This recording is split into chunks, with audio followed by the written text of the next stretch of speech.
Hi ಎಲ್ಲರಿಗೂ ನಮಸ್ಕಾರ. ಇವತ್ತು ಸಿಂಪಲ್ ಆಗಿ ಯಾವುದೇ ಥರದ ಮಸಾಲ ಪುಡಿನ ಹಾಕದೆ ಹೇಗೆ ಬೀನ್ಸು ಪಲ್ಯನ ಮಾಡೋದು ಅಂತ ಹೇಳ್ಕೊಡ್ತೀನಿ. ಫಸ್ಟಿಗೆ ಯಾರೆಲ್ಲ ನನ್ನ ಪೇಜನ್ನು ಸಬ್ಸ್ಕ್ರೈಬ್ ಮಾಡಿಲ್ಲ ಪ್ಲೀಸ್ ಸಬ್ಸ್ಕ್ರೈಬ್ ಮಾಡಿ, ಹಾಗೆ ಪಕ್ಕದಲ್ಲಿರುವ ಬೆಲ್ ಐಕನ್ನ ಕ್ಲಿಕ್ ಮಾಡಿ.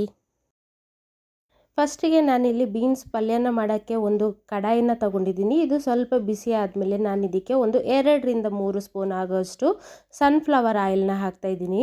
ಇದು ಸ್ವಲ್ಪ ಬಿಸಿ ಆದಮೇಲೆ ನಾನೊಂದು 1/4 ಸ್ಪೂನ್ ಆಗೋಷ್ಟು ಸಾಸಿವೆನ ಹಾಕ್ತಾಯಿದ್ದೀನಿ. ಹಾಗೆ ಒಂದು 1/4 ಸ್ಪೂನ್ ಆಗೋಷ್ಟು ಜೀರಿಗೆನ ಹಾಕೊಳ್ಳೋಣ. ಇದಕ್ಕೆ ಒಂದು ಅರ್ಧ ಸ್ಪೂನ್ ಆಗೋಷ್ಟು ನಾನು ಕಡಲೆಬೇಳೆನ ಹಾಕ್ತಾಯಿದ್ದೀನಿ. ಹಾಗೆ ನಾನಿಲ್ಲಿ 5ರಿಂದ 6 ಬೆಳ್ಳುಳ್ಳಿನ ಜಜ್ಜಿ ಹಾಕ್ತಾ ಇದ್ದೀನಿ. ಹಾಗೆ ನಾನೊಂದು 3ರಿಂದ 4 ರೆಡ್ ಚಿಲ್ಲಿನ ಹಾಕ್ತಾ ಇದ್ದೀನಿ. ನೀವು ಬೇಕಂದರೆ ಗ್ರೀನ್ ಚಿಲ್ಲಿನ ಕೂಡ ಹಾಕ್ಕೋಬೋದು. ನಾನಿಲ್ಲಿ ರೆಡ್ ಚಿಲ್ಲಿನ ಹಾಕ್ತಾ ಇದ್ದೀನಿ. ಹಾಗೆ ಒಂದು ಸ್ವಲ್ಪ ಕರಿಬೇವು ಸೊಪ್ಪನ್ನ ಇದಕ್ಕೆ ಹಾಕ್ಕೊಳ್ಳೋಣ. ಈಗ ಇದನ್ನು ಮಿಕ್ಸ್ ಮಾಡಿಕೊಂಡು ಸ್ವಲ್ಪ ಫ್ರೈ ಮಾಡೋಣ.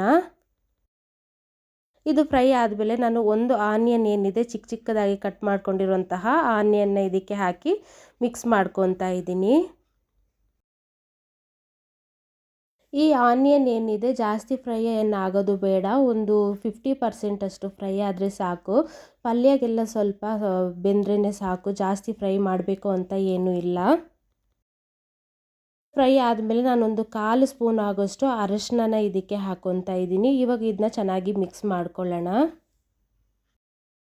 ಈ ಆನಿಯನ್ ಫ್ರೈ ಆದಮೇಲೆ ನಾನು ಬೀನ್ಸನ್ನ ಕುಕ್ಕರಲ್ಲಿ 2 ವಿಷಲ್ ಬರ್ಸ್ಕೊಂಡು ಇಟ್ಕೊಂಡಿದ್ದೆ. ಇದು ಬೇಯಿಸ್ಬೇಕಾದ್ರೆ ನಾನು ರುಚಿಗೆ ಎಷ್ಟು ಬೇಕೋ ಅಷ್ಟು ಉಪ್ಪನ್ನ ಹಾಕಿ ನಾನು ಬೀನ್ಸನ್ನ ಬೇಯಿಸ್ಕೊಂಡಿದ್ದೀನಿ. ಈ ಥರ ಬೇಯಿಸಿ ಹಾಕೊಳ್ಳೋದ್ರಿಂದ ಬೀನ್ಸ್ ಪಲ್ಯ ಬೇಗನೆ ರೆಡಿ ಆಗುತ್ತೆ. ಇವಾಗ ಬೇಯಿಸ್ಕೊಂಡಿರೋ ಬೀನ್ಸನ್ನೆಲ್ಲ ಈ ಮಸಾಲೆಗೆ ಹಾಕೊಳ್ಳೋಣ. ಬೀನ್ಸ್ನ ನಾನು ಬೇಯಿಸ್ಕೊಂಡಿದ್ದೇನೆ, ನಾನು ಉಪ್ಪನ್ನ ಹಾಕ್ಕೊಂಡಿದ್ದೆ. ಇವಾಗ ನಾನು ಸ್ವಲ್ಪ ರುಚಿಗೆ ಎಷ್ಟು ಬೇಕು ಅಂತ ನೋಡಿಕೊಂಡು ಸ್ವಲ್ಪ ಉಪ್ಪನ್ನ ಹಾಕ್ಕೊತಾ ಇದ್ದೀನಿ. ಇವಾಗ ಇದನ್ನು ಚೆನ್ನಾಗಿ ಮಿಕ್ಸ್ ಮಾಡ್ಕೊಳ್ಳೋಣ. ಹಾಗೆ ನನ್ನ ಚಾನಲಲ್ಲಿ ತುಂಬ ವೆರೈಟಿಯ ರೆಸಿಪಿ ಇದೆ, ಪ್ಲೀಸ್ ಹೋಗಿ ನೋಡಿ, ಒಂದು ಲೈಕು ಹಾಗೆ ಸಬ್ಸ್ಕ್ರೈಬ್ನ ಕೊಡಿ. ನೋಡಿ, ಇದಿವಾಗ ಚೆನ್ನಾಗಿ ಮಿಕ್ಸ್ ಮಾಡಿದ ಮೇಲೆ ನಾವು ಇದಕ್ಕೆ ಸ್ವಲ್ಪ ತೆಂಗಿನಕಾಯಿ ತುರಿನ ಹಾಕೊಳ್ಳೋಣ. ಈ ಥರ ತೆಂಗಿನಕಾಯಿ ತುರಿನ ಹಾಕೊಳ್ಳೋದ್ರಿಂದ ಬೀನ್ಸ್ ಪಲ್ಯ ತುಂಬ ಟೇಸ್ಟಿಯಾಗಿ ಚೆನ್ನಾಗಿ ಬರುತ್ತೆ. ಕಾಯಿ ಹಾಕಿದ ಮೇಲೆ ನಾವು ಇದನ್ನು ಚೆನ್ನಾಗಿ ಮಿಕ್ಸ್ ಮಾಡ್ಕೋಬೇಕು. ಇದನ್ನ ಚೆನ್ನಾಗಿ ಮಿಕ್ಸ್ ಮಾಡಿದ ಮೇಲೆ ನಾವು ಒಂದು ಲಿಡ್ಡನ್ನ ಮುಚ್ಚಿಟ್ಟು ಒಂದು 5ರಿಂದ 10 ನಿಮಿಷ ಇದನ್ನ ಚೆನ್ನಾಗಿ ಬೇಯಿಸ್ಕೋಬೇಕು. ಯಾಕಂದರೆ ಕಾಯಿ ಹಾಕಿರ್ತೀವಲ್ಲ, ಅದು ಹಸಿ ವಾಸನೆ ಹೋದರೆ ಮಾತ್ರ ಈ ಬೀನ್ಸ್ ಪಲ್ಯ ತುಂಬ ಚೆನ್ನಾಗಿ ಬರುತ್ತೆ. ನೋಡಿ, ಇದಿವಾಗ ಲಿಡ್ಡನ್ನ ಕ್ಲೋಸ್ ಮಾಡಿ ನಾನು ತೆಗಿತಾ ಇದ್ದೀನಿ. ಬೀನ್ಸ್ ಪಲ್ಯ ಅಂತೂ ಪರ್ಫೆಕ್ಟಾಗಿ ರೆಡಿಯಾಗಿದೆ. ರೈಸು, ದಾಲು, ರಸಮ್ ಈ ಥರ ಇರಬೇಕಾದ್ರೆ ಸೈಡಾಗಿ ಯೂಸ್ ಮಾಡೋಕ್ಕೆ ತುಂಬಾ ಚೆನ್ನಾಗಿ ಟೇಸ್ಟಿಯಾಗಿ ಇರುತ್ತೆ. ನೋಡಿ, ಮನೇಲಿ ಟ್ರೈ ಮಾಡಿ. ಬ್ಯಾಚುಲರ್ಸ್ಗಳು 10 ನಿಮಿಷದಲ್ಲಿ ಬೇಗನೆ ರೆಡಿ ಮಾಡ್ಕೋಬೋದು ಇದನ್ನು. ಇದಂತೂ ತುಂಬ ಈಸಿಯಾಗಿ ತುಂಬ ಬೇಗನೆ ಮಾಡ್ಕೋಬಹುದು.